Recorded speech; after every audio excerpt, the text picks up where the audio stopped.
we had the escalators. And how by far saying that about the most internationality. We have one of our lecture participants, Joseph from Sweden, Andre from Brazil, Matthias from Germany, myself, Henry from Nigeria, Arish from Palestine, and Nguyen from Vietnam. We also have virtual participants, Victor from Nigeria as well. I met a young boy named Akeem in 2010. I met him in a very sad situation. He has two brothers, and then months ago they lost their parents. Now the pathetic thing about the story was that they watched the parents die in car accidents right before their eyes. And then still, Akeem managed to continue to secondary school. But then he had to drop out because food started disappearing and drinks from his table. In 2011, his younger brother was diagnosed of kwashiorkor, and then he had to work even more to provide for the brothers. What he had to do was take up menial jobs. He worked 12 hours a day and he earned 70 cents just in one day. This problem is not only a Akeem's problem. It's the problem of millions of students in third world countries. They don't get education, and it's not because they don't want to. It's because they cannot get one, because they need to work all day to feed their families. That's the same reason why there are such high rates of dropouts, especially between students ages 15 to 17. And also, because of that, of course, people lack the necessary job-specific skills they need to stand a chance on the job market. For example, just in Nigeria, there is about 19 million dropouts, and half the youth is unemployed. In Vietnam, where Bien is coming from, the situation is equally dire with over 1 million dropouts. So, our solution, we thought, what if we pay the people to get educated and get the necessary job-specific skills? They don't need to be starving and educate themselves at the same time. How do we do it? We take 15 selected dropouts ages 17 to 22 on projects lasting 3, 6 or 12 months. They will learn a specific skill they need for a job, for example data analysis in that time, via theoretical instructions and while doing projects to get the skills really implemented. They will earn money from us, so they can make a living from it, and they are encouraged to complete their formal education afterwards. We, on the other hand, get from the student the project output. There will be an end result of all those projects, and the students will do to the next generation, so they give back, and there will be a snowball effect of education. You may still ask yourself, how are we going to finance that? Well, as we said before, the students get out of the projects a valuable derivative. We give that to companies who gave us the project task in the first place and give us money for the project, same as an outsourcing service provider, which millions of companies are already using outsourcing to India, for example. The companies save money, and we give them a deliverable project and assure the quality via our teachers and the selection of students. Where's the social impact in that? First of all, students like Akeem get out of poverty. There are reduced crime rates because of that, because most crimes are committed by dropouts who didn't get any education. Nationwide, we reduce unemployment and especially the cost of unemployment for the governments. Also, we facilitate economic growth. There's not only Nigeria with 19 million dropouts we could use this model. There are dozens of countries worldwide where the situation with dropouts is equally dire, and we could use the model via social friendship to make an even greater impact. What's the market in outsourcing? You might ask yourself, that all sounds nice, but how about the project with companies? Is that really feasible?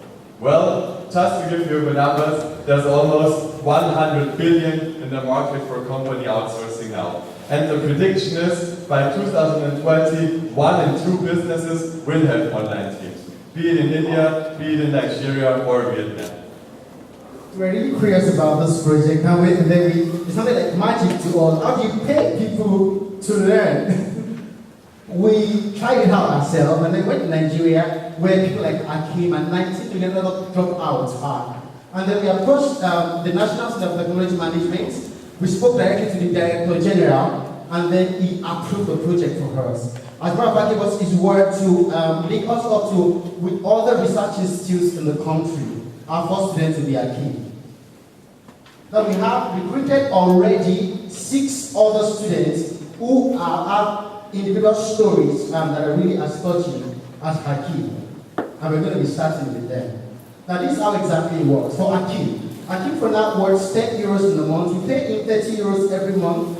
And then we would have paid 90 euros at the end of 3 months for a project that we have paid 250 euros for. Now this is a project that normally NASIDEM would pay 300 euros for, but then we reduce that price to them, and then NASIDEM makes a gain of 50 euros on each project that they give to us. So we made 160 euros on each student in the space of 3 months. And that is enough to pay for a set of costs and administrative costs over the time, scaling up. Okay, now it's not only NASIDEM, and what we actually got in the space of 5 days was really amazing. We wanted to know if companies were really interested in doing a project like this with us. And then we approached even more 12 companies that really are giving us their work in blueprints to collaborate with us. We are really much passionate about this, and then in the next steps, we hope to be able to even teach other skills, have our full schools facilities, work together with schools and technical institutions. We are passionate about helping Akim and even more youths, millions of them in third world countries. We are passionate about this. We have the will, we have the way, and the question is, if you will join us. Thank you.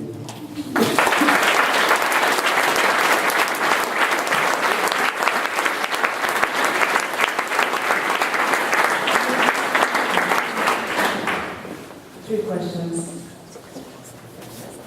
Thanks to start. Thanks a lot for the presentation. I have 2 quick questions.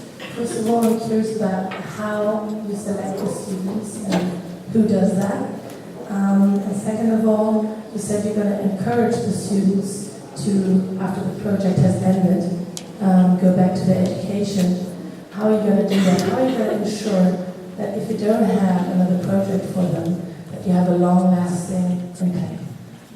First of all, for the student selections, we are working together with orphanages, youth centers, detention centers, and are getting street sellers, where we have contacts in Ilefe, Nigeria, for example, via Kenny. We select the students in 2 ways, and with a test, which is once a basic math and English test, because they have to have at least to secondary education for our projects to be feasible. And second one, there's psychological tests which deem the motivation for the students to stick with us through all the projects.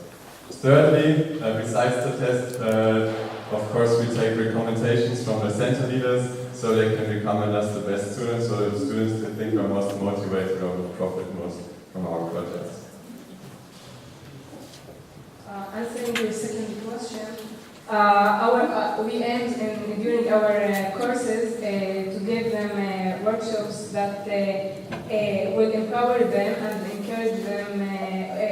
Through these workshops, they will get encouraged to go back to the formal education. You said that you want to do outsourcing business, and you want to do it cheaper than the numbers. Don't you see that there could be a negative social impact if you are marginalizing and cost-reducing labor for a market which other people are doing now for better price?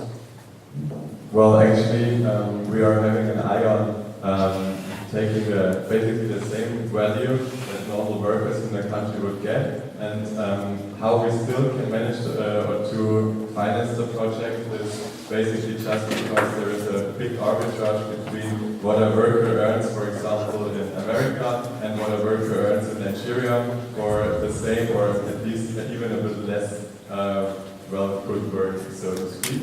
And but in the long run, in the very, very long run, that the salaries will rise in the countries we are working in. And so hopefully in, I don't know, 40 years we won't even be sustainable anymore. Thank you very much for